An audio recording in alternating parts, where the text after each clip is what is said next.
Oke, Anda kembali menyaksikan dua sisi. Saya ingin ke Bang Ade. Ini terkait dengan Jokowi yang turun gunung, Jokowi yang kemudian di situ akan berjuang mati-matian. Apakah Jokowi effect ini bisa minimal ya tadi kalau Anda katakan 2/10 lah. Artinya berbagi dengan kandang banteng dengan porsi yang lebih luas begitu. Saya nggak mau masuk ke Jokowi dulu ya. Ya. Izin nih. Oh, berarti ada pilihan lain? Udah pasti Jokowi lah. Ya udah, oke. Nah gini, saya mau kasih komentar dulu nih tentang kalau PDIP milih untuk bekerja langsung buat rakyat kan. Betul. Nah, Sementara mungkin maksud dia kalau PSI malah ngomongin elektabilitas gitu kan. masih kepagian. Masih kepagian. Masih kepagian. Nah saya ingin menjelaskan satu hal. Ya wajar dong PDIP memang harus bekerja untuk rakyat.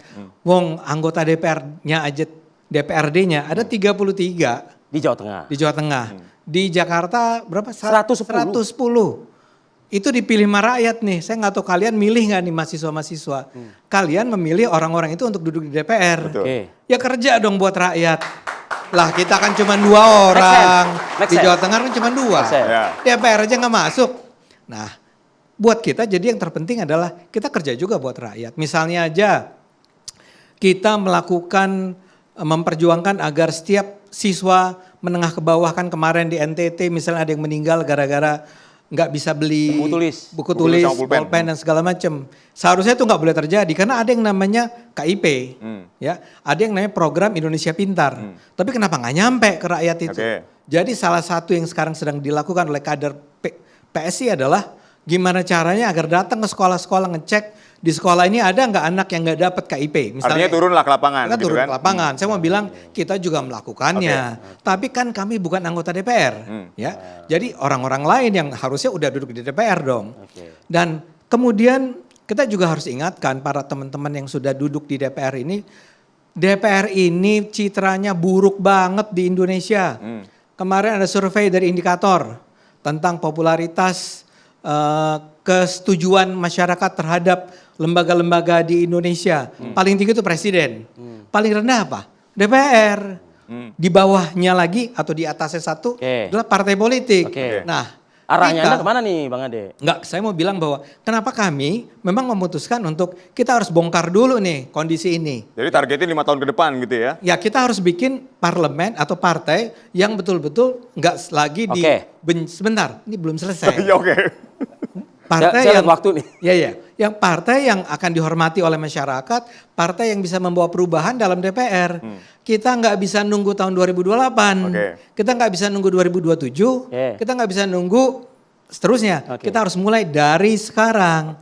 Karena persoalan, saya mau bilang gini, saya ini udah mulai turun kan, tahun lalu tuh saya turun dapat angka yang sangat lumayan, yang harusnya saya lolos, cuman PSI-nya nggak lolos. Nggak lolos, Ya, masih jadi 2,8. masih 2,8, jadi saya nggak lolos. Tapi ada 70.000 orang yang memilih saya, Oke. dan itu besar. Nah, tapi saya akan katakan satu, saya 70.000 itu memilih saya tanpa sama sekali saya bayar. Oke Bang, pertanyaan saya belum kejawab Bang. Jokowi efeknya gimana Bang? Saya lagi ngomongin PSI, yang lebih enak. Iya, nanti promosi PSI Iya, Bang. iya. Makanya langsung Jokowi Atau efeknya geser deh, kalau gimana? Jokowi Effect ada nggak? Kalau nggak ke Bang Ansi nih. Gak mau Oke, sih oke, ngomong. oke. Jadi Saya nggak boleh ngomong Nggak. Jokowi effect. Ya, udah. makanya selesaikan, boleh. Silakan. Terusin PSI-nya dikit ya. Tetap. PSI cukup lah Bang. Iya. Nanti Nggak. biarkan rakyat memilih di 2029. Jadi sekarang Jokowinya Bang, silakan.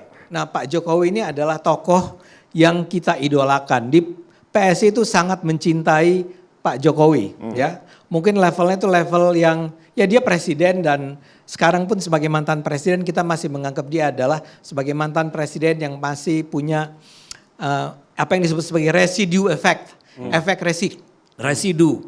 Dia sudah tidak di sana, tapi efeknya tuh masih sangat kerasa buat masyarakat luas. Oke. Yang ditunjukkan oleh seperti Anda bilang, Oke. ada ratusan orang setiap hari di Solo itu Datang ke rumah untuk ketemu dengan Pak Jokowi. Nah orang itulah yang kita harapkan Oke. akan memimpin kita nih, apakah sebagai ketua Dewan Pembina atau apapun namanya di dalam PSI untuk mengajak PSI, yuk kita sama-sama. Dia udah bilang, saya sampai kecamatan pun akan turun kata Oke. Pak Jokowi.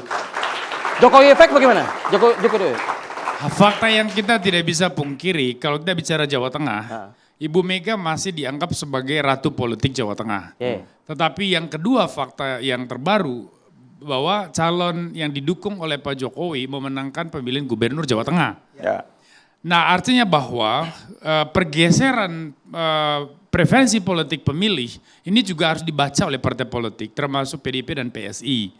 Ya, saya membayangkan PSI dengan mimpi tadi yang begitu besar hanya bisa mewujudkannya kalau bisa melakukan beberapa hal, misalnya rekrutmen tokoh-tokoh yang memang sudah populer di politik ya dan sudah dilakukan.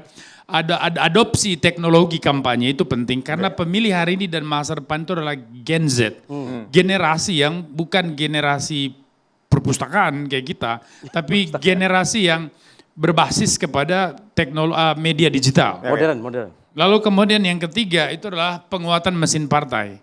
Nah, PD Perjuangan unggul kalau dari aspek mesin partai karena sudah puluhan tahun dia punya akar basis. PSI punya pekerjaan rumah terbesar adalah bagaimana mematangkan struktur organisasi dari atas sampai ke akar bawah. Baru kemudian bicara soal micro targeting dan presisi tinggi karena pemilih ini kan kemudian juga beragam obsesi politiknya, motivasi politik dan tujuan politik, maka perlu ditarget dengan pendekatan-pendekatan yang PSI spesifik. sudah melaksanakan 3 tadi ya? Saya tidak tahu, nanti tanya Mas Ade, kirain tetapi bisa saya dijawab membayangkan pertanyaan saya 3 langkah itu yang hanya memungkinkan PSI nanti bisa mewujudkan mimpi besar itu. Oke, Bang Ansy, komentar Anda? Ya, bagi PDI Perjuangan tidak etis ya kalau ingin mengomentari strategi politik partai yang lain. Kami betul-betul menghormati dan membatasi diri. Itu poin pertama. Ya. Yang kedua, Tapi jadi pikiran kan, Bang? kedaulatan sepenuhnya Jadi itu pikiran, ada di tangan rakyat. Rakyat yang menentukan. Strategi apapun yang kita lakukan, ujungnya rakyat akan menilai dan melihat siapa yang mendedikasikan diri, pasang badan dan bekerja untuk rakyat. Ya, tadi Prof. Emrus sudah bicara soal bagaimana misalnya bencana di Sumatera, Aceh, Sumatera Utara dan Sumatera Barat. PDI Perjuangan itu ibu instruksikan khusus, mengirimkan kapal Malahayati berhari-hari, Baguna turun ke sana dan betul-betul bersama masyarakat itu bahu-membahu bergotong royong untuk membantu. Dan kami punya memang laskar untuk memberikan bantuan kemanusiaan itu memang terlatih sekali. Hari ini yang menjadi prioritas yang dikerjakan oleh PDI Perjuangan itu adalah modernisasi dan institusionalisasi partai. Modernisasi dan institusionalisasi partai ini secara umum ada 3.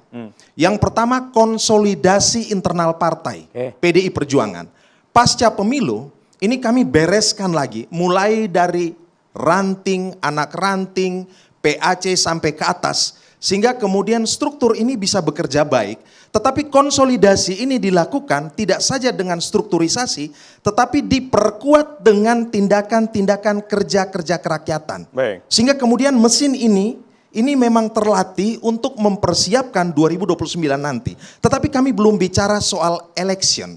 Itu yang pertama, konsolidasi internal menjadi penting. Yang kedua, ini pengetahuan, ini edukasi, literasi, penting. TV One harus berdiri di sini.